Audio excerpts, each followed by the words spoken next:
Bonjour, bonsoir à tous et bienvenue dans DCP du ciné et des potes pour votre émission de ciné bi-hebdomadaire proposée par le Wishing Light Channel. Je suis entouré de Fred, de Julien et de Jérémy. Bonjour les potes.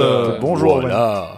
Pour la première fois de cette émission, on n'a pas réussi à se mettre d'accord sur les films dont on va parler. On va parler que d'un seul film et ensuite, séance de rattrapage pour tout le monde, des films un peu éparpillés dans tous les sens. En première partie de cette émission, donc, la critique de la comédie québécoise Vampire humaniste cherche suicidaire consentant, suivi des rattrapages de films comme Kung Fu Panda, Une famille ou encore Pas de vague. Un mélange genre hyper bizarre. Ça a rien C'est à Kung Fu voir. Panda 4 et Une famille genre. Mais c'est ça qu'on aime. T'as pas de vague au milieu. Mais Ouais. les gens savent pas de quoi parle Une famille, mais Fred va nous en parler en temps et en heure. Oui. En deuxième partie, Jérém analyse les chiffres du premier trimestre 2024. Moi, je vais vous faire une nouvelle rubrique et j'espère que ça va vous plaire. Et le Joker revient à Jérémy. Mais avant toute chose, c'est l'heure des actus. Qu'est-ce qui se passe dans le monde cinéma en ce moment, Jérémy? Alors, la news qui m'a fait dire « Tiens, je suis obligé d'en parler » en vue de la controverse et du débat qu'elle crée, et qu'on a tous un avis là-dessus, la fameuse porte qui permet à Kate Winslet de se sauver à la fin de Titanic vient d'être vendue aux enchères. Alors, il y avait la place, il y avait pas la place, chacun pense ce qu'il veut, mais bon, comme l'a dit Cameron, le scénar disait que Jack y mourrait, donc Jack y meurt. Finalement, il devrait pas y avoir de débat. Alors scientifiquement, si tu rajoutes les poids, la Il planche coule. est cool. Hein. Il coule, hein. Ouais, mais Cameron a dit qu'il fallait qu'il meure, Jack, donc... Et elle s'est Voilà. vendue à combien? Alors, c'est la question que j'allais vous poser, selon vous, elle est partie à combien? 150 000. Ok. Alors, en dollars, hein. je précise, ça c'est en dollars. Hein. Je dirais 17 500 $. Ok. 2 millions de dollars. Ouais, Les Ah, gens sont fous. Ouais, mais pas aussi fou. Et Owen, t'es vraiment très bas parce que c'est 718 000 $, soit 660 000 euros à peu ça près. fait beaucoup, là. Non. Donc, à savoir que c'était l'un des lots qui est parti au prix le plus haut, alors qu'il y avait d'autres ventes aux enchères lors de cette vente, avec d'autres objets du 7e art. Comme le fouet d'Indiana Jones qui est parti à 480 000 euros, ou encore la fameuse hache avec laquelle Jack Torrance défonce la porte de la salle de bain dans Shining pour 115 000 euros. À toi, Julien. Monsieur Lantimos est déjà de retour alors que Pauvre créature était sorti en janvier dernier. Le prochain film du réalisateur est attendu en juin. Alors, en juin aux États-Unis. Donc, le film s'appellera Kind of Kindness. On retrouvera Emma Stone, Willem Dafoe. Et le film sera un film en triptyque, en sketch. C'est un peu flou pour le moment et on espère peut-être une présentation à Cannes. Il n'y a pas eu un trailer déjà? Le trailer est sorti. D'accord. Je l'ai pas vu, donc je sais pas ce que ça vaut, mais... C'est très coloré. À moi, j'ai eu une info très alléchante sur le prochain film de Terrence Malick que beaucoup de gens attendent. Je crois que le film, ça fait pas mal de temps qu'il a été tourné. Et en gros, Malick, il a vraiment une façon propre à lui de faire des films, c'est de tourner tout le temps, constamment, avoir une caméra allumée. Et donc là, de ce qu'on a vu dans l'info, c'est que là, il est en période de post-prod, donc il est en train de monter son film qui fait 17 heures pour le moment. Et donc, trop hâte, on verra ce que ça donne. C'est un film, en fait, qui s'appelle Ouais, j'ai déjà oublié le nom. C'est pas un film sur Jésus-Christ? Si, c'est un film sur Jésus, The Way of the Wind. Et ça parle de la vie de Jésus, plusieurs épisodes de la vie de Jésus. Malik, c'est quelqu'un de très religieux, donc je pense que c'est un peu le film de sa vie. Et petite anecdote très marrante, il y a Kassovitz qui joue dedans. C'est lui qui fait Jésus, Non, et c'est lui qui fait Judas. non, mais il dit qu'à un moment il fait une scène où il dit à Jésus d'arrêter de fumer des joints. C'est un truc que j'ai vu.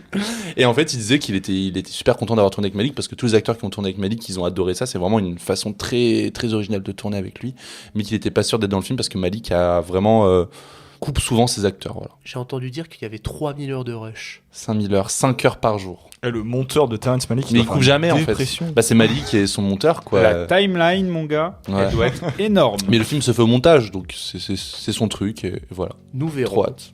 Moi, ma news, elle concerne une des sagas de mon enfance et peut-être aussi de votre enfance. Pirates des Caraïbes va revenir. C'est ce qu'a confirmé Jerry Bruckheimer. Mais ça fait des années qu'on en fait tourner en bourrique, et entre les suites, les reboots, avec ou sans Johnny Depp, avec ou sans Margot Robbie, Jerry Bruckheimer, en tout cas, il a tranché. On repart depuis le début, table rase de tout ce qui a été fait auparavant, à savoir que l'année dernière, un scénario de Craig Mazin et Ted Elliott. Craig Mazin, c'est le gars qui avait fait Tchernobyl et The Last of Us. Donc ces deux gars-là, ils avaient proposé un scénario pour un nouveau Pirates des Caraïbes, sauf qu'il y a eu la grève des scénaristes entre-temps, et que ça s'est perdu. Ok, alléchant. Là, Bruckheimer, il a dit, on va refaire un truc. Est-ce que c'est une énième péripétie de tout le bordel que va être Pirates des Caraïbes 6, ou est-ce que enfin on va avoir un nouveau film? Je sais pas. En vrai, est-ce que c'est une bonne idée? À voir, Ça hein. dépend Moi, du réal. Intéressant. Moi, Ouais. je suis... Ouais. Pour moi, c'était un ovni dans les années 2000, Pirates des Caraïbes. Genre, déjà, le fait que des films de pirates marchent dans les années 2000, c'était une anomalie. Dans les années 2020, je suis pas sûr que ça marche encore. À voir, peut-être que ça peut C'est se pour ça que je retenter. dis, ça dépend du réel, c'est pour ça que je pense vraiment ça. Gore Verbinski revient. Bah je sais que t'as envie, mais moi aussi j'aurais envie. Mais... On prend un nouveau réel, un jeune. Bref, on passe à la critique principale de cet épisode de DCP, puisque on va parler de vampires humanistes cherchent suicidaires consentants. Alors rien qu'avec le titre pareil, impossible de passer à côté de ce film québécois. Premier film d'Ariane Louis XVI, elle signe là une comédie autour de l'alimentation des vampires. C'est pas vrai que c'est moi qui vais chasser pour tout le monde pendant 200 ans. Quoi, c'est moi qui est allé lundi. Bravo. Et c'est la compassion de votre fille qui est stimulée quand elle voit des gens mourir. Pas sa faim. Les goûts, ça se développe. Tu vas finir par aimer ça. J'ai pas besoin de tuer du monde pour savoir que j'aimerais pas ça. T'es-tu peut-être pas Sacha, mais t'es manges pareil. Sacha est une jeune vampire avec un grave problème, elle est trop humaniste pour mordre. Lorsque ses parents exaspérés décident de lui couper les vivres, sa survie est menacée. Heureusement pour elle, Sacha fait la rencontre de Paul, un adolescent solitaire au comportement suicidaire qui consent à lui offrir sa vie. Ce qui devait être un échange de bons procédés se transforme alors en épopée nocturne durant laquelle les deux nouveaux amis chercheront à réaliser les dernières volontés de Paul avant le lever du soleil. Vous trouvez pas que l'acteur qui joue Paul, il a la gueule parfaite pour faire Peter Parker ? Ouais, j'avoue. C'est vraiment la réflexion que je me suis faite pendant tout le film. Ok, tu vois un film de vampire et tu dis Spider-Man. Mais en fait, je me suis dit, si Spider-Man devait se passer au Québec, je voudrais lui comme acteur. En vrai, pas bête, oui, c'est... Bah c'est très chouette, je trouve. C'est pas aussi bien que ce que j'aurais escompté. Voilà. Mais C'est- c'était très chouette quand même. C'est mignon, c'est mignon. C'est mignon. Je crois que c'est le mot que j'ai dit en premier. C'est mignon, c'est des vampires, on adore les films de vampires. Moi j'adore les films de vampires, mais maintenant, T'aimes les vampires qui brillent au soleil? ouais, Twilight, Ah, toi, dans mon cœur. Non mais là, celui-là, j'ai passé un bon moment, mais c'est un film que j'oublierai quoi. Je pense que ça manquait de rythme. Mais Julien, Jérém, qu'est-ce que ça vous inspire ? J'ai trouvé ça très bien. Après, j'avais aucune attente particulière, mais j'aime beaucoup les registres sur lesquels joue le film, notamment faire de la comédie noire. Mhm. Et c'est pas facile de faire de la comédie de manière générale, donc quand on a une bonne, toujours bon à prendre. Et je suis très surpris par ce que propose le cinéma québécois en ce moment, que ce soit les films de Monia Chokri, que ce soit les Chambres Rouges que j'avais beaucoup aimé, et là le Vampire humaniste. Ça fait du bien au paysage francophone. C'est vrai, Jérém. C'était bien. Voilà. Enfin, On est tous un peu... non, on aime bien. J'ai apprécié mon moment devant le film. J'ai pas envie de prêter au film des intentions qu'il n'avait pas. Et je pense qu'Owen, c'est peut-être l'écueil dans lequel t'es en train de tomber, mais je sais pas. Eh ben, laisse-moi développer un peu ce que Mais je pense. je te laisse développer. C'est un film à concept, de toute manière. C'est un film à concept et sur lequel toute la trivia du film va reposer sur son concept. L'ingéniosité du film va reposer sur est-ce qu'il réussit à tirer assez de situations intéressantes à partir d'un tel concept. Parce qu'en vrai, c'est complètement con comme histoire. C'est l'histoire d'une vampire humaniste qui demande le consentement à un mec suicidaire pour le tuer. Et je pense que ça pourrait occasionner des scènes et des genres de situations que tu peux voir dans très peu de films. Et du coup, je pense que ça donnait beaucoup de possibilités en matière de situation, en matière de comédie, de blagues, ou même genre juste d'enjeux. Et je trouve que le film puise pas suffisamment, en tout cas, il arrive pas assez à trouver toutes les bonnes idées qu'il pourrait trouver pour vraiment développer cette histoire et en faire un truc vraiment unique. Je sais pas si j'arrive à me faire comprendre. Ça suit un chemin très classique, c'est très C'est ça. inspiré par le cinéma de l'adolescence de manière générale, mais malgré ça, je trouve que ça évite toutes les écueils dans lesquels ça aurait pu tomber. Tu vois, tu es certes dans un cinéma, tu retrouves, c'est le cinéma d'adolescence, tu retrouves la petite banlieue, tu retrouves la figure de l'harceleur, la figure de la personne mise sur le côté, mais je trouve que justement il arrive à en faire des choses très efficaces. En fait, il prend des stéréotypes, la réalisatrice prend des stéréotypes déjà ancrés, mais elle les utilise à bon escient pour faire sa comédie et sa comédie ironique. Et pour moi, je trouve que ça marche très bien. Mais est-ce que ça ferait pas justement très premier film ? Oui, mais est-ce que c'est un défaut? Parce que justement, que c'en est un. c'est un premier film, et je trouve que pour un premier film, c'est bien. C'est bien, mais voilà, moi je suis parti avec ce titre qui m'a dit « ça a l'air trop saugrenu ». À Jérémy, je t'avais dit, ça me fait penser à Monstres et compagnie. Et alors c'est pas n'importe quoi, parce que pour moi, tous les films de Pixar sont des films à concept. En tout cas, genre 90% des films de Pixar sont des films à concept, et où toute la trivia des films repose sur le concept. Et genre Monstres et compagnie, c'est le meilleur pour ça, je trouve. C'est un film sur des monstres qui vivent dans une industrie dans laquelle on fait peur aux enfants. Et genre, le film, c'est que des situations bien trouvé à partir de ce concept-là.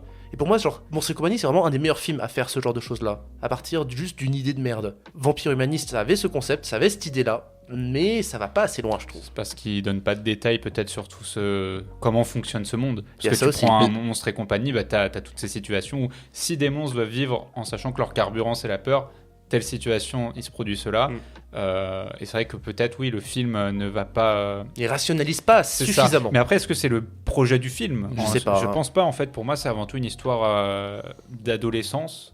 Et sur lequel elle va plaquer des thématiques fantastiques et gothiques. C'est un film qui parle de vampires, mais qui veut pas forcément tomber dans, tu vois, la liste de tout ce qu'il faut mettre pour faire un film de vampire, tu vois. C'est peut-être ça qui t'a... Je sais pas, Tu vois. c'est juste, moi j'attendais des situations que je verrais nulle part ailleurs. Ouais, un bon film de vampire, c'est que t'oublies que c'est des vampires. Enfin, tu vois, il y a ce truc-là qui marchait bien avec d'autres films, genre, je sais pas, je repense à Morse. Par exemple, on parlait de la figure de l'harceleur. Je sais pas si vous avez vu Morse, Pas de Alfredson. encore, non. C'est un film, je crois, suédo-finlandais, où c'est aussi 2 enfants, une vampire et un mec qui se fait harceler, et qui est super beau, mais en fait, t'oublies un peu qu'il y a un vampire dans le film, quoi. T'en oublies et tu t'intéresses plus au gamin qui se fait harceler par ses camarades, et j'ai l'impression qu'il y avait quand même une comparaison à vibe. faire, quoi. Ouais, il y a cette vibe. Bah, la comparaison que j'aurais à faire, c'est on parle de vampire et de comédie, j'aurais plus pensé à What We Do in the Shadows. Ouais. Je voulais le De lancer Waititi, justement. ouais. Donc, bien que les films aient rien à voir, je trouve, Ah oui. mais tu fais le rapprochement parce que vampire, comédie. Mais pour avoir vu les deux, j'ai pas vu la série What We Do in the Shadows, mais j'ai vu le film. J'ai préféré Vampire Humaniste. Hein. Bah Waititi, tu vois, il fait un film où justement tout ce qui est drôle dans le film, c'est parce qu'il reprend tous les codes de vampire, il prend tout ce qui peut exister dans le cinéma de vampire, il te le met dedans et il s'en moque, quoi. Et le film dont on parle, c'est plus, ouais, ça met le vampire, mais ça essaye de l'éviter, quoi. Waititi, c'était drôle pour ça, quoi. Parce que il te met tout, enfin vraiment, il y a tout dans Waititi, il y a même des loups-garous, Oui. et la série, mais ça va encore plus loin, regardez la série. Tu m'avais montré 4-5 épisodes, c'est vrai que c'était rigolo. C'était marrant. Mais je suis un bâtard, j'ai pas poussé le plus loin. Non, mais je comprends, t'étais à fond dans The Office, voilà, quoi. J'étais dans pleine période Ouais. The Office. Mais non, vampire humaniste, non, moi j'ai bien aimé, mais c'est vrai que moi qui adore les vampires, j'ai compris que ce film c'était pas pour ça, quoi. Ouais. Puis finalement, moi, la scène qui m'a le plus marqué, c'est la scène d'introduction en fait. Oui, C'est ce je film voulais en parler. avec le clown. Ah oui. Ça, par contre, justement, quand Ouais, j'ai tu commencé. voulais du vampire. Tu voulais du vampire. Et quand en j'ai fait. commencé le film, moi j'étais heureux en fait. Genre, je voyais cette scène de clown qui était complètement débile parce que le fameux cadeau, parce que le film commence avec un anniversaire et le clown est entre guillemets un cadeau. Et genre, c'est à crever de rire la notion de cadeau dans ce film-là, par exemple. Autant cadeau que gâteau d'anniversaire finalement. C'est Mm. Et ça, c'est Cadeau génial. gâteau. Mais moi, j'ai adoré cette idée. T'as une vibe très famille Adams, moi je trouve. C'est ça, vrai. t'as tout ce côté, toute la famille, le oui, père, putain, oui. la cousine, la grand-mère, et t'as toute une esthétique, famille Adams, presque burtonienne aussi, que tu peux retrouver. C'est vrai. Mais le Burton moderne. C'est ça. Et en fait, moi je trouve que c'est plutôt une qualité. Le film s'ouvre avec cette esthétique-là, très marquée, et au lieu de continuer dans cet esprit-là, il va vers le film d'adolescence, il va vers la comédie noire, il va tâter de la mélancolie, il va tâter un peu du drame. Mais à vrai dire, enfin, moi, le vrai creux pour moi dans le film, il se joue au milieu. C'est-à-dire qu'il y a. T'as eu l'introduction où t'as vraiment présenté le personnage du vampire qui s'appelle Sacha.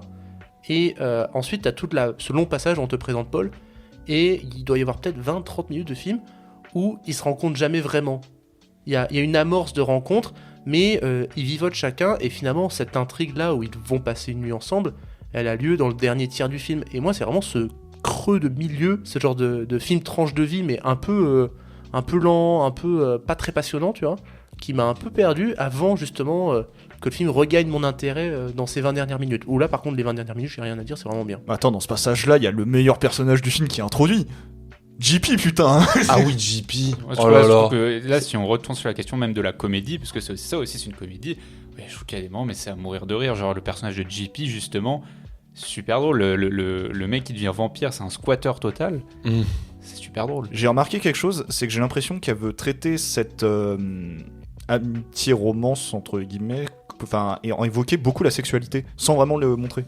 En fait, le fait de se suicider, ce serait un peu égal à le fait de faire l'amour, en fait. J'ai C'est ça. l'impression. Mais ouais, mais C'est- en globalité, en fait, quand le sexe et la mort sont très rapprochés dans Ouais, le truc. exactement. Parce que vraiment, quand sa cousine Denise, elle ramène deux mecs pour les vider de leur sang, elle est dans enfin elle remonte dans sa chambre, Sacha, et t'as des sons mais t'as l'impression qu'ils sont en train de ken alors que non quoi, elle est juste en train de les buter. Après, c'est un classique dans le film de vampire de relier le sang et la sexualité. Tu prends le Dracula de Coppola, c'est totalement ça. Alors La sexualité est totalement liée avec le fait de se faire vampiriser. Et ce qui est encore plus intéressant chez Coppola, c'est que tu avais la notion des maladies sexuelles.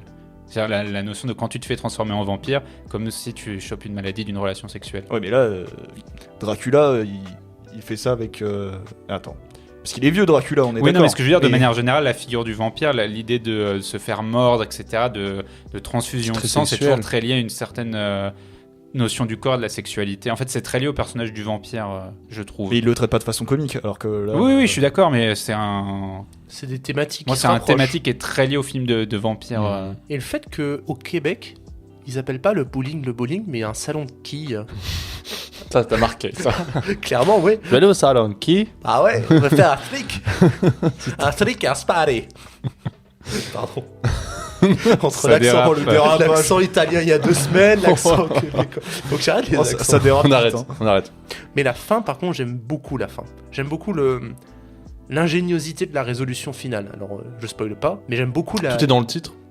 Oui, mais genre, La j'aime toute fin. j'aime beaucoup la Ouais, ouais. résolution. Hmm. Juste la résolution de toute cette histoire, je l'aime beaucoup. Non, moi j'aime le gore, moi. Il y en a pas tant que ça. Hein. Non. C'est assez Ouais, sympa. c'est surtout un film très tendre. Hein. C'est-à-dire que ça Oui, aborde- c'est pourtant, c'est un hyper film quand même tendre. qui aborde des thématiques assez dures. Ça parle de dépression, ça parle de suicide, ouais. même de mutilation d'une certaine manière. Quand Oui. tu penses à toute l'idée des morsures, etc. C'est-à-dire que Paul, c'est le perso qui veut donner son corps pour se faire mordre.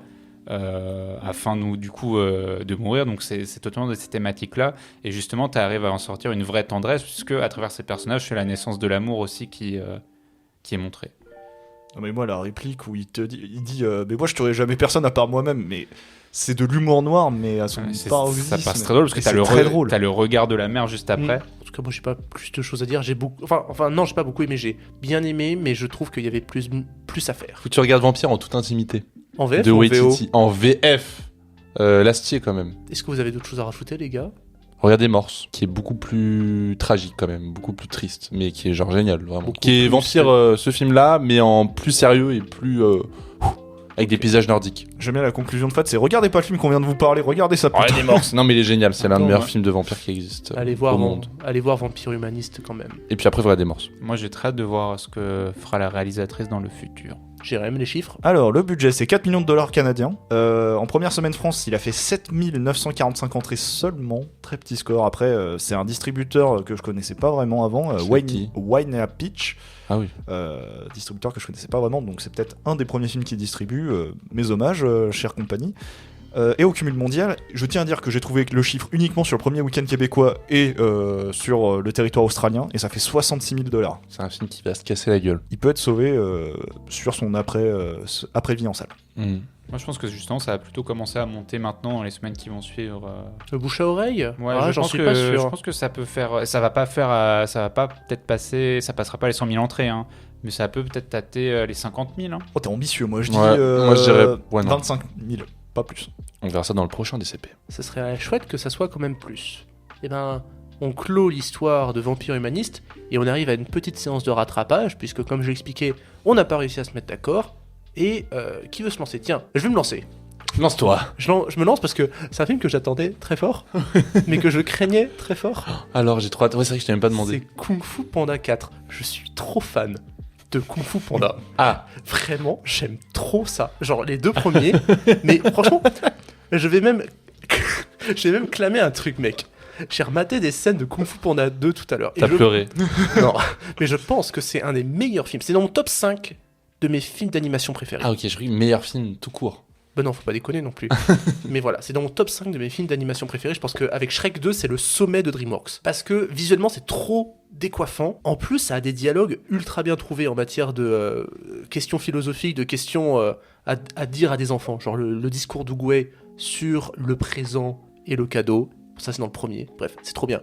Du coup, pour moi, Kung Fu Panda, c'est vraiment genre le sommet de DreamWorks en matière de qualité. Sauf que Kung Fu Panda 4, ils l'ont filé à qui? Le mec qui a fait le 3. Non, Le mec qui a fait Shrek 3 et 4, non? le mec a fait Shrek 4 et les trolls. Mike Mitchell. Aïe! Bon, en vrai, ça passe. ça passe mid plus. Genre, c'est divertissant, mais sans plus. En fait, il y a plein de super idées. En fait, tu les vois de temps en temps. Tu te dis, hey, ça pourrait être creusé. Et ça le fait pas. Typiquement, la méchante, elle est nulle à chier. C'est la caméléone. Pourquoi elle est méchante ? Parce qu'elle est petite. Et qu'elle s'est fait recaler aux écoles de Kung Fu. Ah ouais, non, c'est dur. Voilà, tu vois. Coup dur quand même. Il y aurait un parallèle à faire entre Po, qui justement s'est fait pas mal brimer dans le premier parce que c'est un panda, il est gros, et on s'est foutu de sa gueule. Du coup, il y avait un parallèle, mais ils le font pas. Heureusement que c'est pas fait recaler d'une école d'art. Oh non. Oh non. Quelle horreur. On parle de Kung Fu Panda 4. Pas de... Pardon. En plus de ça, niveau mise en scène, c'est pas très intéressant, quoi. Techniquement, ça va. Mais bon, le Chapeauté 2 est sorti il y a 2 ans, c'était vachement plus inspiré. Kung Fu Panda 2 et 3, c'est quand même assez brillant en matière d'effets de mise en scène. Là, ça manque quand même de punch, quoi. Et puis, c'est dommage. Je te l'avais dit. Je te l'avais dit, mec. Alors, les auditeurs l'ont pas vu, mais quand il a parlé de Kung Fu Panda 2, il avait un sourire Owen jusqu'aux oreilles, quoi. Mais je te jure que j'aime ce film d'amour. Gary Oldman incarne un pan génocidaire. Arrête. Parle pas. Là, il a approché sa bouche du micro. Je voulais juste dire, il vend pas des nouilles dans le premier pot. Si. C'est tout ce que j'ai retenu de Kung Fu Panda, Ah, désolé. mais remate-les, je te jure. Moi, je rappelle de sa tête où il a des artifices sur une chaise, des feux d'artifice, et il se prend un mur, il fait avec sa langue, genre. Et ça m'avait tellement fait rire à Les gars. l'époque. Les gars, en vrai, le 4 est un peu drôle. Il y a des moments où j'ai fait ça s'arrête pas. Ah non. Mais je t'avais dit, moi, je le sentais pas. J'avais des bandes annonces, je le sentais pas. Je sentais que c'est. Ah, et puis je l'ai maté en VO. Et Dustin Hoffman à 80 ans, ça s'entend. Mais en vrai, rematez les Kung Fu Panda, mais en VO, les gars. Jack Black en VO, c'est à des années-lumière de Manu Payette. Parce que c'est Manu Payette qui fait la voix de peau.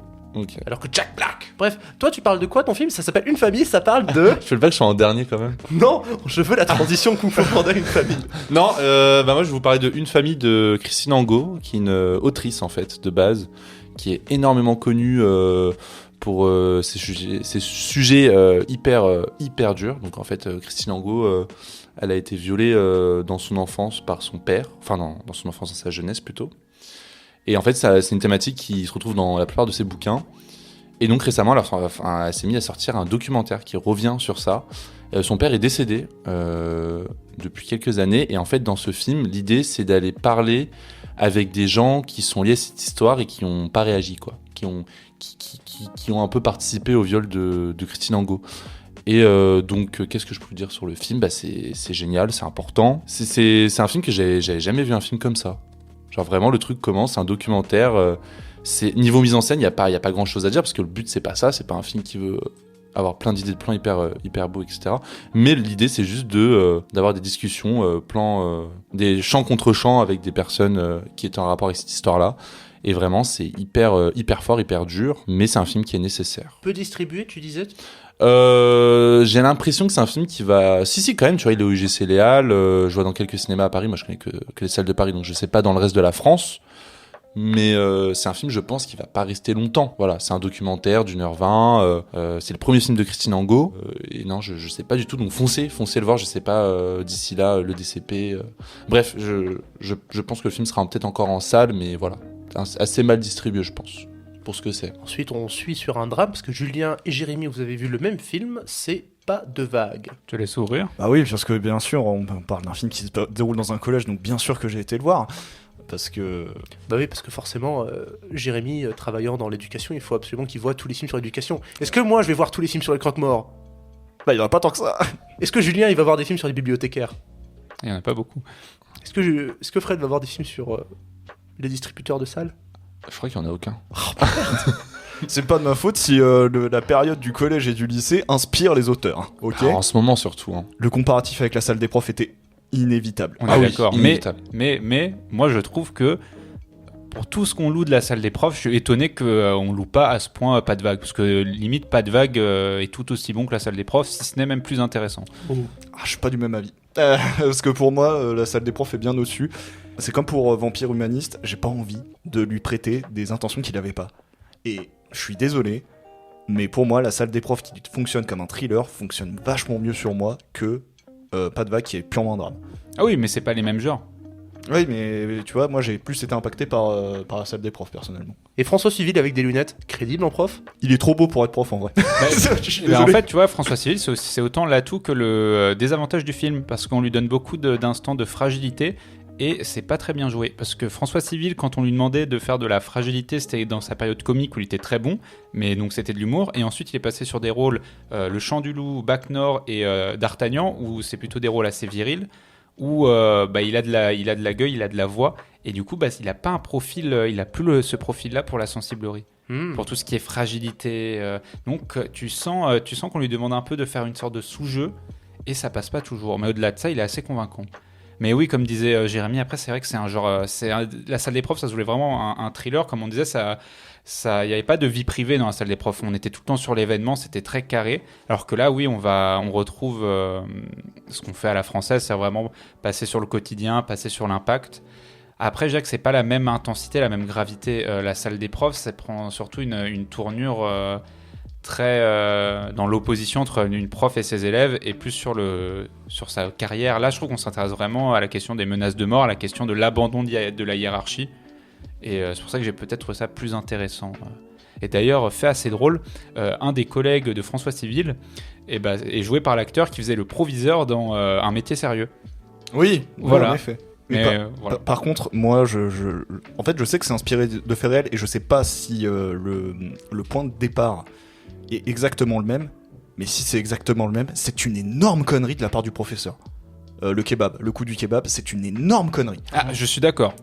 J'ai pas le contexte. J'ai pas le contexte. Non mais oui aussi, mais c'est entre nous. Il et s'est je passé, sais. il a mangé un kebab devant Du son coup, élève, avec un son des- élève. En gros, à un moment, le source du problème même, c'est qu'il a invité des élèves au kebab pour les récompenser de leurs bonnes notes. Et en fait, c'est là que ça crée des tensions et des jalousies dans la classe. Ah bah oui, et c'est à con. partir de là que ça va créer les problèmes. Bon, ça Dans, va. dans l'abandon, j'ai l'impression qu'à un moment, il dit une remarque à une gamine. Ouais, mais ça. C'est quoi En fait, ça c'est le point de départ. C'est vraiment le point de départ en classe Il dit qui va quoi, déjà ameuter toute la classe puis le collège sur lui. Et après, ça délie les langues et après, tu remontes à la source du problème qui est ce fameux kebab. Mais le truc du point de départ qui est la première scène et qui est dans la bande-annonce d'ailleurs, c'est il donne un exemple. Par exemple, Leslie est très embêtée avec sa nouvelle coiffure ou je ne sais quoi, tu vois. Et tout le monde là, ça commence à partir parce que il a dit un compliment à la meuf, voilà. Moi, je croyais que le drama du kebab, c'est qu'il avait pas appelé le cuistot chef. Non, il l'avait appelé patron. Ah ouais. Non, mais sinon, moi je vous conseille Pas de vague. Ok. C'est actuel et si la salle des profs vous a plu, pour moi il n'y a pas de raison Bah, que Pas de vague. À pas le délaisser, quoi, parce que il est sorti. Attends, ça fait combien de temps qu'il est sorti à la salle des profs 4 semaines? Un mois? Ouais, donc à pas délaisser, je pense. Et Ouais. ouais, d'ailleurs, c'est Audrey Diwan qui l'a écrit Pas de vague, donc celle qui a écrit l'événement, et qui avait aussi écrit Bac Nord. Ok. Et qui là est sur l'amour ouf de Gilles Lelouch. Mais elle a fait un autre truc, Diwan, il y a pas si longtemps que ça. Bah, l'amour et les forêts. Ouais, c'est et- ça. Voilà. Et autrement, bien que j'ai dit que je l'ai moins apprécié que la salle des profs, je ne considère pas que c'est un mauvais film. Je trouve que c'est très bien. D'ailleurs, bien sûr, me mettant à la place plus facilement que peut-être d'autres spectateurs au niveau des adultes, etc. Oh, le coup de la hiérarchie, oh la vache, le coup du directeur qui fait pas les trucs là, ça m'a enfin pareil, c'est scandaleux quoi pour moi. Mais Bah ça, sans trop s'attarder dessus, c'est un peu comme dans Un métier sérieux où tu as tout ce moment entre qu'est-ce que doit faire la hiérarchie quand un prof est menacé. Là, toute la question elle est vraiment centrale et tu te rends compte à quel point la hiérarchie peut vraiment être traître. et juste la toute fin, t'en penses quoi? Pour moi, la toute fin, elle est symbolique. C'est-à-dire, c'est un peu comme la salle des profs, c'est une fin ouverte. Mais là où on disait que la salle des profs, ça voulait dire que ça continuait dans l'au-delà du collège. Pour moi, la fin, elle est dramatique. Moi, je la vois comme une fin. En fait, c'est une fin très symbolique, mais pour moi, elle dit clairement que ça finit tragiquement. Il retourne au kebab, mais il est tout seul cette fois. Cette fois, il l'a appelé chef en plus, merde. Ouais, mais il a pas pris la sauce samouraï. Ah, j'arrive. Mais surtout qu'il boit de l'eau, s'il te plaît, au kebab, quoi. On n'a pas le contexte, mais c'est drôle. Ouais, j'ai envie de le voir maintenant. Ouais, franchement, vous Ouais. m'avez donné Après, envie. c'est pas un film drôle, mais je vous conseille quand même. Kung Fu Panda 4, c'est drôle. Mais je crois que je l'ai pas trop bien vendu. Bah, aller voir une famille, c'est. Ouais. Ouais, c'est bonne ambiance. Ah ouais, ouais. Allez voir des films, bref. Allez voir des films, tout court. Et ben, c'est la fin de la première partie et on va faire une petite pause musicale. Vous vous souvenez, dans le deuxième épisode de DCP, on avait fait passer un artiste qui s'appelait Pi. Et ben, il a sorti un nouvel EP constitué de 4 morceaux. Cette EP s'appelle L'Intersaison et on va vous faire passer un de ces 4 morceaux qui s'appelle L'Étincelle.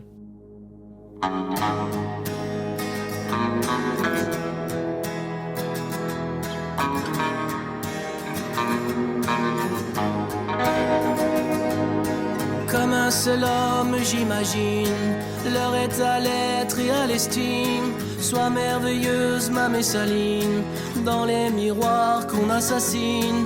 Courberas-tu l'échine? Ne rêves-tu pas en éclaireur? Pourfend dans les bonimenteurs, nous sommes toujours plus proches de vous. Carrousel éternel des loups, tempête et corde à son cou. Si tu ne sens pas comme une étincelle, alors ne te retourne pas. Si tu ne vois pas comme une étincelle, alors n'en parlons pas. Détonation, écho farceur, la symphonie prend fin, j'écoute. Le crépitement, la mort aux trousses. Dehors les rumeurs de la foule, dehors les remords de la foule. Si tu ne sens pas comme une étincelle, alors ne te retourne pas. Si tu ne vois pas comme une étincelle, alors n'en parlons pas. Alors je te l'écris, en gros, en gras, en italique. Les ombres ont tout pris, comme un cœur en hiver. Allez viens, je t'emmène, si tu vois l'étincelle. Allez viens, je t'emmène, si tu sens l'étincelle. Si tu ne sens pas comme une étincelle, alors ne te retourne pas. Si tu ne vois pas comme une étincelle, alors n'en parlons pas.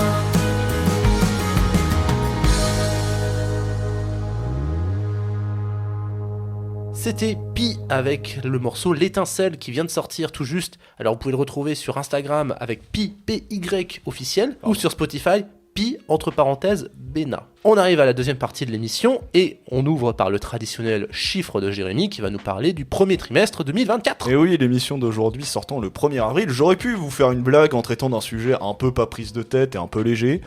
Mais non, on va aller dans les chiffres actuels, les chiffres qui peuvent faire mal. Bref, on va parler des chiffres de ce premier trimestre 2024 au niveau français, américain et mondial. En France, pour le premier chiffre, je vais vous donner le nombre total d'entrées sur ce premier trimestre 2024, 35 474 553. Et selon vous, c'est plus ou c'est moins que l'année dernière? Au même niveau? Moins. Pour moi, c'est plus. Moi, c'est plus. Ouais. C'est effectivement moins. On est à moins 16% d'entrées après 12 semaines par rapport à l'année dernière. On était à plus de 42 millions l'année Qu'est-ce qui s'est dernière. passé? Ça, L'inflation. c'est dans ma conclusion, ça. Depuis le début de l'année, seulement 6 films ont atteint le million d'entrées. 3 films français, uniquement des comédies. Cocorico, Maison de retraite 2 et Chien et chat. Oh non. Ah, j'ai mal à la tête. 2 films américains, d'une partie 2 qui est en tête avec plus de 3,4 millions d'entrées, et Bob Marley One Love, et un film britannique, Une vie, avec Anthony Hopkins.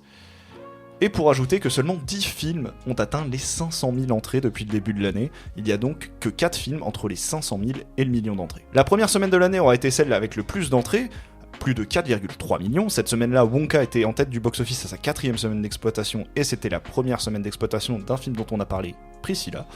A contrario, la semaine avec le moins d'entrées enregistrées fut celle du 24 au 30 janvier, avec un peu plus d'1,9 million d'entrées. Cette semaine-là, Un coup de dé d'Yvan Attal était en tête du box-office lors de sa première semaine d'exploitation, mais c'était également la 2e et dernière semaine d'exploitation de Godzilla Minus One. Petit aparté pour parler d'Anatomie d'une chute, qui est de nouveau dans les salles depuis la mi-janvier, il faut savoir que 26% de ces entrées se sont faites depuis la ressortie, entre guillemets, du film, et il est actuellement à plus de 1,8 million d'entrées. Aux États-Unis, 1,4 milliard de dollars, c'est le nombre total de recettes aux USA pour ce premier trimestre. Comme en France, c'est Dune, partie 2, qui est en tête du box-office à la fin de ce premier trimestre 2024, avec plus de 237 millions de dollars de recettes, en seulement un mois. Seulement 2 films ont atteint les 100 millions de dollars de recettes aux États-Unis, donc Dune 2 et Kung Fu Panda 4, 100 millions derrière Dune 2, et 6 films ont atteint les 50 millions de dollars de recettes. Le meilleur démarrage est bien sûr pour Dune 2 avec plus de 82 millions de dollars lors de son premier week-end d'exploitation. Et bien que l'on soit au premier trimestre, on peut déjà noter quelques gadins au box-office américain tels que Argyle, le dernier film de Matthew Vaughn ayant fait à peu près 45 millions de dollars, mais le plus gros coup dur est pour Sony avec Madame Web avec moins de 44 millions de dollars de recettes et des avis critiques, spectateurs et presse désastreux. Je suis le seul à m'être tapé de Madame Web en fait parce que... J'ai la flemme. Je devais le voir avec un pote, mais il est parti au Japon. Quand il est revenu, c'était déjà plus en salle. Et bah t'as bien fait parce que là c'était 2 heures de perdu. Au niveau mondial, également aucune concurrence pour Dune Partie 2 avec près de 580 millions de dollars de recettes mondiales, loin devant Kung Fu Panda 4 et ses 283 millions. Le film complétant le podium étant Bob Marley One Love avec plus de 173 millions de dollars.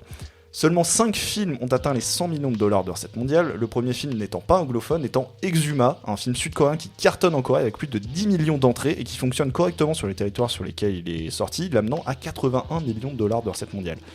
Et sachez qu'Exuma n'a toujours pas de distributeur en France et donc aucune date de sortie, mais c'est un film que Cohen adorerait car ça parle de fouilles et de déplacement d'une tombe inquiétante par des chamans puisqu'une famille veut exorciser la malédiction qui planerait sur elle. Oui, c'est parce que je suis croque-mort en fait. Ouais. C'est croque-mort, mec. Ouais. C'est que ça maintenant. Mais ça parle de fouilles et de déplacement de tombes. Alors déjà on dit agent funéraire. Voilà. Non. Ça, c'est pas le bon métier. Agent funéraire, c'est le gars derrière le bureau. Tu l'as Moi, lancé, hein, tu l'as lancé là. Moi, je suis un maître de cérémonie. Techniquement, on dit pas croque-mort aussi. Non. Bref, continue. Bref. Voilà, donc c'est sur ce teasing d'un film qui me donne extrêmement envie, hein, je vais pas vous le cacher, que je vais terminer, non sans faire une petite conclusion. Ce qu'on peut voir de ce début d'année 2024, c'est que le box-office et les fréquentations sont en baisse. La question qui se pose, c'est est-ce que les spectateurs vont juste moins en salle, ou est-ce à cause des films proposés ? Alors moi, j'ai une théorie. Fin 2022, qu'est-ce qui a été sorti et qui a fait énormément d'entrées début 2023 Avatar 2. Exactement. Voilà. Mais non, c'est pas que ça. Bah si, attends, c'est le 3e film au plus gros box-office du monde. Putain. Tellement Car dommage. quelle grosse sortie a-t-on eu le droit en ce début d'année 2024 ? Dune 2. Dune 2, Pauvre Créature, Argyle peut-être, Bob Marley, One Love, Madame Web, Kung Fu Panda 4. Alors que si on compare au début d'année 2023, qu'est-ce qu'on avait ? Babylon, The Fablesman, Astérix et Obélix l'Empire du Milieu, Alibi.com 2, Scream 6, John Wick 4, Creed 3, Ant-Man 3, Shazam 2, bref, pas que des chefs-d'œuvre, mais des films pour lesquels il y avait une certaine attente présente.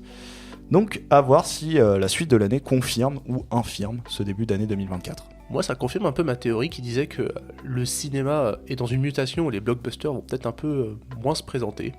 C'est beau. On voit comment ça évolue. Les blockbusters, ça prend moins en moins de place. Merci pour ces chiffres, Jérémy. Merci. Merci. Dankeschön. Eh bien, les gars, aujourd'hui, je ne vais pas vous faire jouer. Ou plutôt, je vais vous faire un peu jouer, mais pas trop non plus. J'ai envie de vous raconter des histoires. J'ai envie de vous raconter comment naissent les stars. Je vous propose du coup une nouvelle forme de chronique. Comment naissent les stars ? J'entends par là n'importe quelle star. Ça peut être des acteurs, des réalisateurs, des producteurs, etc. Quand on les découvre, en fait, c'est souvent au sommet de leur gloire, mais on connaît rarement les prémices, les années de charbonnage pour en arriver là. Et ben c'est ce que je vais essayer de vous conter ici. C'est la naissance d'une star. Alors je vais pas vous dire d'emblée qui c'est, je vais vous laisser deviner au fil de mon récit, mais si jamais ce genre de format-là, vous, auditeurs, vous intéresse, ça vous plaît, n'hésitez pas à le dire, n'hésitez pas à nous faire Clint savoir. Eastwood. Hein ? Putain, direct. Non mais voilà, chers auditeurs, n'hésitez pas à nous dire en fait quand on fait un truc qui vous plaît ou qui vous plaît pas, comme ça nous permet de nous améliorer. Bref. Et avant que tu reprennes, juste, j'espère que tu auras l'occasion de refaire des tournages catastrophiques aussi, parce que c'était très intéressant Ah oui, dans c'est le vrai. type de chronique. Et maintenant, place aux stars. Là, en l'occurrence, je vais vous parler d'un acteur, du parcours de cet acteur qui a grandi au Canada et qui, à ses 7 ans, commençait déjà à faire le comique dans des spectacles de sa classe. Il a aussi pas mal l'habitude de faire la grimace devant son miroir, bref, dès le départ, c'est un rigolo. Son père, c'est un musicien de jazz et sa mère, elle est au foyer. Il grandit dans un foyer catholique, mais vers ses 16 ans, voyant que ça décolle pas, il quitte l'école et rejoint son père dans une usine de pneus. Toutefois, il abandonne pas et il écume les soirées de stand-up. Plus tard, d'ailleurs, il incarnera un humoriste dans un film de Milos Forman, et finalement, il y a beaucoup d'acteurs qui commencent par là, en allant faire du stand-up. À 19 ans, il quitte Toronto avec $1000 et comme beaucoup d'autres, pour tenter sa chance, il part à Los Angeles, où encore une fois, il écume les soirées stand-up et se fait remarquer avec des imitations. Alors, des imitations de Yoda, des imitations de Clint Eastwood, des imitations partout.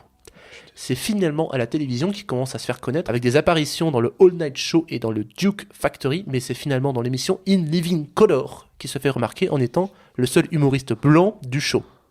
Tu sais Mais oui, je sais. très bien qui c'est.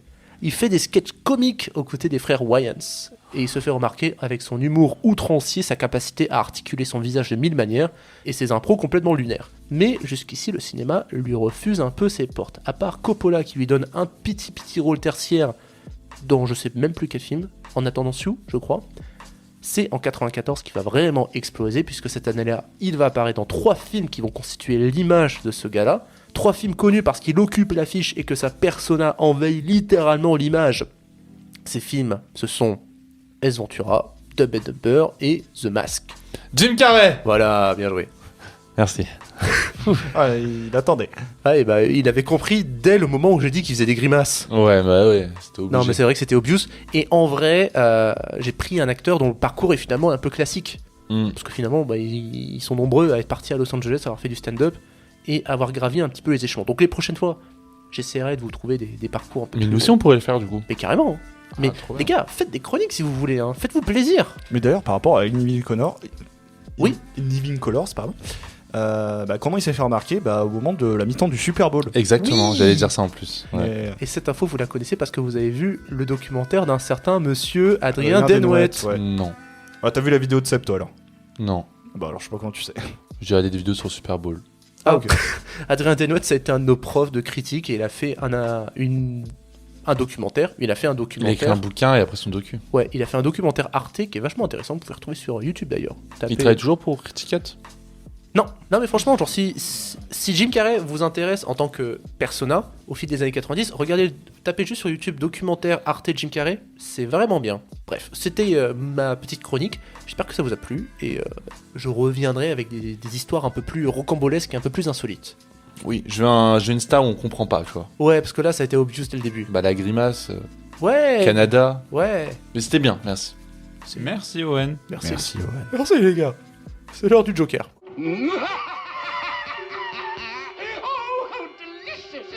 Vous souvenez-vous, il y a 2 semaines, il y a même un mois de ça, Fred avait trouvé l'idée maligne pour occuper le Joker pendant 2 semaines. Ouais. Il est encore fier d'aller. Mais à la fin, il avait donné le Joker à Jérémy. Jérémy, tu as eu 3 semaines, à vrai dire. T'as intérêt à avoir le meilleur Joker de tous, en fait. En fait, je vais monopoliser le Joker pour 3 émissions. Non, je rigole. Non, je rigole, calme-toi. Tu m'as regardé en mode non mais sérieux. Je me suis dit, je vais toujours aller plus dans la surenchère, etc. Non. Je garde mon Joker pour une seule émission, t'inquiète pas. Tu as eu une très bonne idée en faisant ça. Merci. Arrêtez. On parlait il y a pas longtemps, il y a même pas 10 minutes pendant ma chronique de l'avenir du cinéma au niveau des chiffres. Et moi j'ai envie de parler de l'avenir du cinéma au niveau des personnes. Parce qu'on arrive sur peut-être la fin de grandes figures du nouvel Hollywood. Parce que soit elles vont mourir, désolé, hein, on va dire qu'ils sont plus proches de leur fin de carrière que de leur début.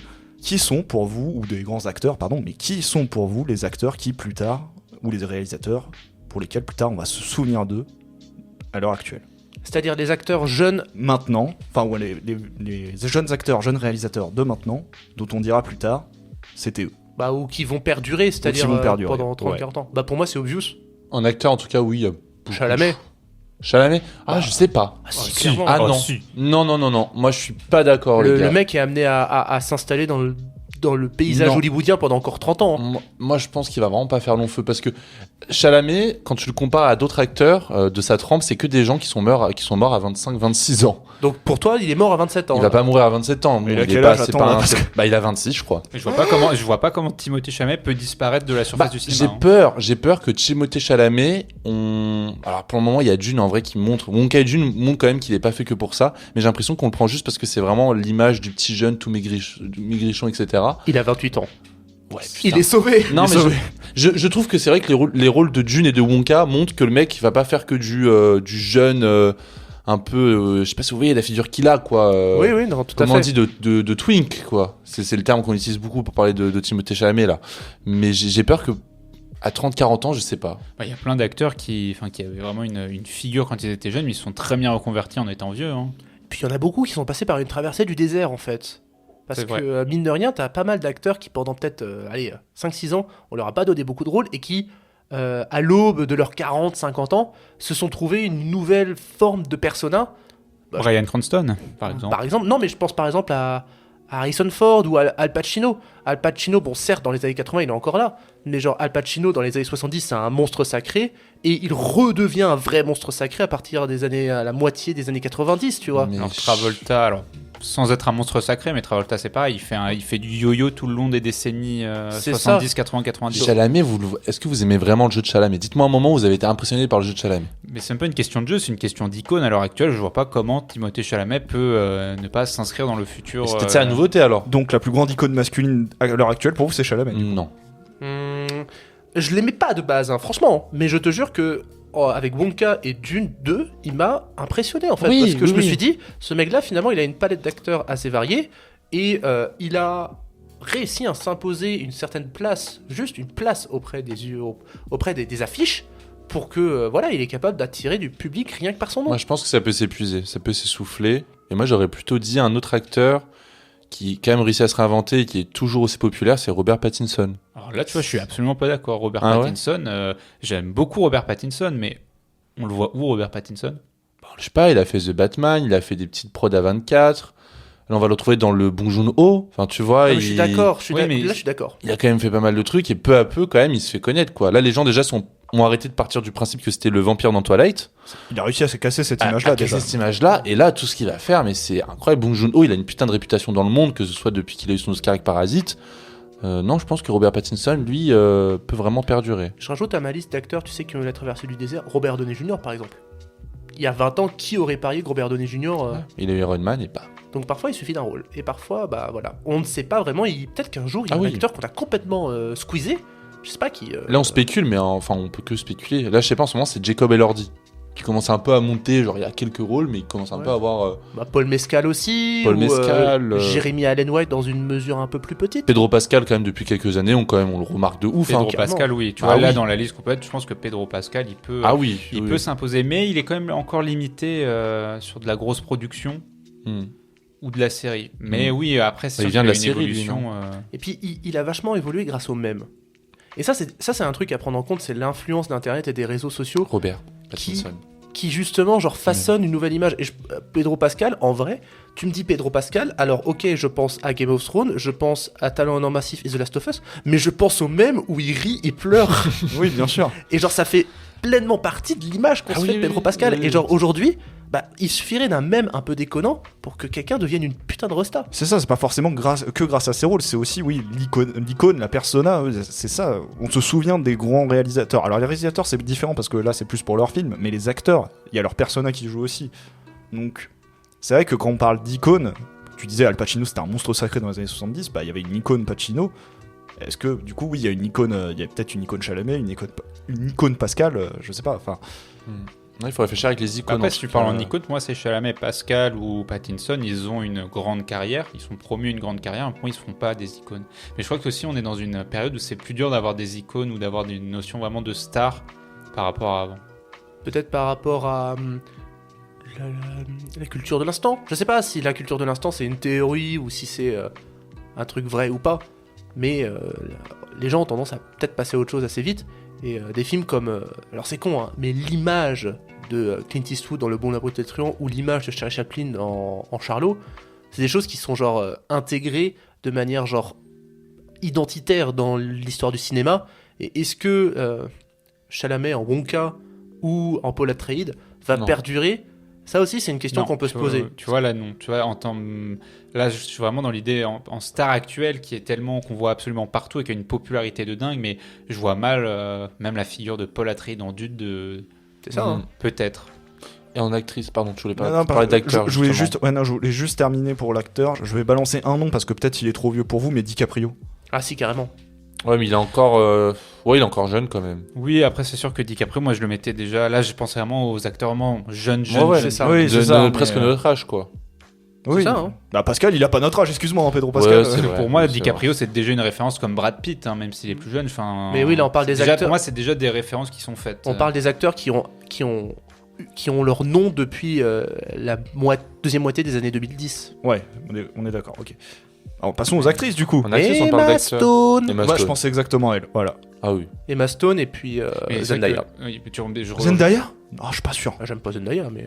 Tu vas dire quoi pardon En fait, tu me dis Emma Stone, mais en vrai, Ryan Gosling aussi, niveau acteur, ça peut, Ah oui, la oui. question peut se poser. Hein. Et puis Margot Robbie. Vous dites des trucs iconiques, Ryan Gosling, il pourrait avoir des trucs iconiques, Tu non vois, Ryan Gosling, je vois beaucoup plus en figure iconique, que ce soit pour. Genre plus tard, ouais. Pour La La Land ou même pour. Drive. Drive, La La Land. Je le vois beaucoup plus, un mec comme Gosling. Mais Margot Robbie aussi, hein. Ouais. Mais, alors, je sais plus si j'en ai parlé dans DCP, mais il me semble que, allez, il y a encore 40-50 ans, un acteur, en général, se cantonnait à un genre. C'est-à-dire que John Wayne, l'image de John Wayne, elle est rattachée au western, l'image de Chaplin au comique, l'image de certaines actrices aussi, de Fred Astaire et de Ginger Rogers, c'est des acteurs de danse. Aujourd'hui, tu prends Margot Robbie, ou même Timothée Chalamet, on va parler de Margot Robbie, histoire de varier un petit peu. Margot Robbie, elle a fait Babylon, Wall Street, et elle a fait Barbie. Tu vois, genre, elle fait... Tout le monde fait des grands écarts en matière de genre et de rôle, qui fait qu'on les identifie moins par un rôle précis qui va...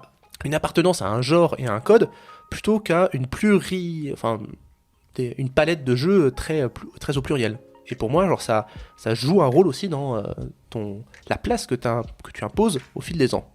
C'est-à-dire que oui, avant, tu as ce côté où quand tu vas voir un film, tu as quasiment l'acteur qui en devient le synonyme. Par exemple, tu prends Tom Cruise, film d'action. Et c'est ça. Maintenant, ça change, donc c'est plus dur d'avoir une icône, c'est ça? Ouais, c'est ça. Ou en tout cas, genre, si je te dis film d'action, dans les années 80, tu me dis Schwarzenegger, Stallone. Et actuellement... Ah ouais, effectivement, c'est plus dur. Je te demande comédie. Dans les années... 90, Jim Carrey, voilà. C'est ça, 90, Jim Carrey, tu vas me dire Will Ferrell, Jack Black. Comédie dans les années 2020. Quel acteur sort plus que les autres? Personne. Mais après, tu vois, t'as des mecs comme, tu prends Belmondo. Belmondo, il est double icône de la nouvelle vague dans les années fin 50, début mi-60. Et ensuite, acteur populaire du blockbuster. C'est ça. Il a les deux casquettes. Mais lui, ça a été... Il y a une scission temporelle quand même. C'est vrai. En actrice, en tout cas, ouais, Margot Robbie, Emma Stone. Zendaya, hein, franchement, Zendaya en soi... Zendaya, elle va pour, ouais. Elle va pour. elle est encore jeune, hein. Ouais. Puis je cherche d'autres actrices, mais... Anya Taylor-Joy, non, peut-être pas. Elle est déjà dedans, enfin, non? Ouais, Je mais sais pas. c'est pareil, ça fait partie des acteurs qui ont une popularité. Je veux dire, tu prends Peaky Blinders. Peaky Blinders, la saison 5, elle sort courant 2019-2020. Anya Taylor-Joy, elle a un tout petit rôle dedans. Tu connais vite fait sa tête, tu l'as vu dans The Witch. Je te parle il y a... Tu l'as vu dans Speed de Shyamalan, merde. Voilà. Non, oui, mais tu vois, ces deux petits rôles, c'est ça, je te parle il y a 4 ans. Entre ça et il y a 4 ans, il s'est passé un fossé en termes de popularité. Donc ouais, oui, je pense qu'elle peut rentrer dans les futures possibles icônes. Mais après, des fois, une carrière, ça peut tellement s'arrêter d'un seul coup. Ah, tu fais un mauvais choix de film, un mauvais choix de carrière, c'est fini. Hein. En fait, c'est marrant, je pense plus à des acteurs qu'à des actrices. C'est là que je me dis, putain. Je pensais à Austin Butler aussi en acteur, peut-être. En fait, on pense au cast de Dune 2, quoi. Bah ouais, En en même vrai, temps, tu prends le cast de Dune 2 et t'as pas mal de. C'est un peu un trucs où casting Villeneuve 5 a étoiles, compris, hein, ouais. Ah oui, non, mais après, c'est vrai que le Timothée et casting de Zendaya, Dune 2 est déjà, ouf. tu vois, c'était un bon choix.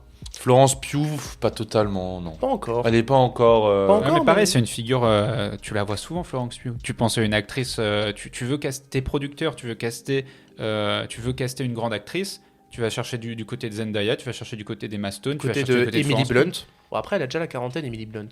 C'est vrai. Donc, mais tu vois, je regarde dans les acteurs et actrices les mieux payés. 6e acteur, actrice mieux payée, Jennifer Aniston. Pour moi, Jennifer Aniston, pourtant, c'est une actrice dont la carrière se conjugue plutôt au passé. Bon, Bah, elle les connaît séries, une elle est surtout là dans les séries. les séries. Écoute, The Rock, l'acteur le mieux payé, c'est pas du tout un icône de cinéma. Hein. Non. Tu vois. Moi, une actrice que j'aimerais beaucoup voir percer, qui a un petit peu percé, que Jérémy va être content quand je vais dire ça. Vas-y, dis-moi. C'est Mia Goth. Bien sûr. Mia Goth, quand Alors, même. je suis totalement d'accord parce que sa performance dans Pearl, mec. Incroyable. Et X aussi. Ouais, mais Pearl. Mais Pearl. Pearl dessus. Et donc là, à voir, ce serait trop bien de voir comment elle va s'ouvrir, quoi. Et donc, niveau réal, Ouais, en réal jeune. Chazelle. Ouais, ouais, mais avec La La Land, c'est bon. Lui aussi, lui, c'est sûr, oui. Ouais, mais il a encore que 4 films à son actif. Mais le problème, Le Pour problème, Chazelle, ça va être le budget le maintenant. avec budget, Babylone, les États-Unis qui le méprisent, quoi. Mhm. La France qui l'accueille à bras ouverts. Qu'est-ce que ça va devenir, quoi? ah, mais il Qu'est-ce aura qu'il pas va faire le plus budget tard des States en France. Hein. Voilà. Je sais pas. À voir, ouais. Là, ça fait peur parce que tu sais pas comment il va faire, du coup, pour le prochain. Il y a déjà des idées de projet? Oui, Je sais pas. j'avais dit que oui, il avait un Oui. projet de film, mais ça a pas évolué depuis. Ouais. Depuis, c'était quand la carte Joker j'avais Ah, fait ça- dessus 2 mois. Ça a pas évolué en 2 mois pour l'instant. Ça me vient pas. Mais j'ai- après, j'ai envie de te dire, quand tu vois les nominations aux Oscars, Lantimos, il s'est fait nommer pour ses 2 derniers films, ça prouve quelque chose aussi. Hein. Ah oui, Lantimos, lui, c'est bon. Ouais, il a gagné le Lion d'Or aussi. Hein. Voilà. Ouais, mais Lantimos, c'est un réalisateur dont la carrière commence à avoir 20 ans quand même. Hein. Oui, mais tu vois, là, il commence vraiment à être dans ce truc des films grosses prod américaines, hollywoodiennes, quoi. Genre là, le prochain, il sort en juin, c'est la même chose. Enfin, Mais regarde, en nouvelle actrice, Justine Triet. Il y a 1 an et demi, tu dis à quelqu'un Justine Triet, qu'est-ce que c'est Sibyl, Des fois, ouais. des fois, les carrières, elles commencent tard aussi. Hein. Ouais. Mm. Non, j'ai envie de penser plutôt par genre, parce que là, j'arrive pas à trop cerner. Genre dans l'horreur, par exemple. Si vous avez Jordan un- Peele. Ouais, je pensais à Jordan Peele. Jordan aussi, Peele, Ari Aster. Je pense à Charlotte Wells qui l'année dernière avait fait After Sun aussi. Ouais, mais là, tu te concentres que sur un film. Un film. Pour Tu l'instant, vois. Charlotte Wells, on l'a un peu. Enfin, tu vois, elle a pas encore fait d'autres trucs qui font. Non, qu'on mais va genre retenir son nom. attends de voir parce que finalement c'est intéressant de spéculer sur 1 ou 2 films, tu vois, parce Ouais, que c'est un début de carrière. Si tu veux, sur le truc de l'horreur, Jordan Peele et Ari Aster, ils ont fait 3 films chacun. Ouais. Donc, Comment il clairement. s'appelle Robert Eggers. aussi. Robert Eggers, mais lui, il est pas encore, je pense. Il est trop. Avec The Northman, il a essayé, tu vois, de rentrer dans le gros public, ça a pas marché. Pour l'instant, pour moi, c'est Jordan Peele, c'est sûr. Lui, c'est iconique. Enfin, il y a quand même Get Out qui est rentré dans le. Get Out, Non, qui est mais- un des films les plus rentables de tous les temps. C'est ça, et puis même, il y avait une liste de films américains cultes, il était entré dedans. Gareth, comme ça. Gareth là. Edwards aussi, il a du temps devant lui. Hein. Ouais, mais toi, tu vois, là, tu parles plus des réels où tu voudrais que ça aille plus loin. Ouais. Tu Peut-être. fait un film. Moi, je mais- pense il y en a un qui a encore de belles années devant lui. Martin Scorsese. Ah ouais, alors lui, c'est bon là. Jusqu'à 102 ans, il Lui, te dans fait la des films. restauration maintenant. Hein Non, parce qu'il fait beaucoup de. Tu vois, il acte pour le cinéma, la restauration. Moi, je le vois plus comme ça maintenant. Ah, j'entendais la restauration, genre. Il est parti, Ah ouais, oui, il est cuisinier. il est parti bosser au Quick du coin, là. Il est au Nord, il a ouvert un restaurant italien Ah, après. à ce qui paraît, les spaghettis bolognaises de sa mère sur le tournage des affranchis, c'était excellent. C'était. Non, mais en L'anecdote, réel français, peut-être dans. Moi, je pense vraiment en genre, parce que sinon, j'arrive pas, etc. À la comédie, du pieux, peut-être, et même. C'est des films qu'on oublie. Donc, je sais pas si dans 50 Moi, ans, je- on va se dire du pieux. Moi, c'est surtout, je me demande si, genre, d'ici 5 ans, on va encore permettre à Dupieux de faire un film tous les 6 mois. Ah ouais, il en profite. Mais en acteur, on pourrait, pareil, recaler sur les acteurs français. Là, on figure Pierre Ninet, François Civil, Raphaël Quenard. Raphaël Quenard, énorme potentiel. Et ouais, Pierre Ninet et François Civil, ouais, Oui, deux Pierre grosses, Ninet, Louis Garrel, françaises. qui était un peu le Swan premier. Arlo, mais même s'il commence à faire son âge, mais Mm. Ah, c'est un sujet très vaste, hein, t'avais raison, Jérémy. Ouais, Venez, on revient sur les réals. On n'a pas assez dit de réals. Vous avez pas des idées de réals là Moi, je pense justement. Ah, de réel, ouais, t'as raison. Ah, si tu repenses par genre. Moi, j'ai fait comédie française, horreur. Dans le cinéma d'action, il n'y a pas de grand. Enfin, si, à part Chad Stahelski qui fait le John Wick, du coup, mais pour moi, il n'y a pas d'autres noms. Ouais, mais tu vois, c'est un nom, moi je. Mais oui, je Ouais, sais non qu'il va plus. pas rentrer dans le.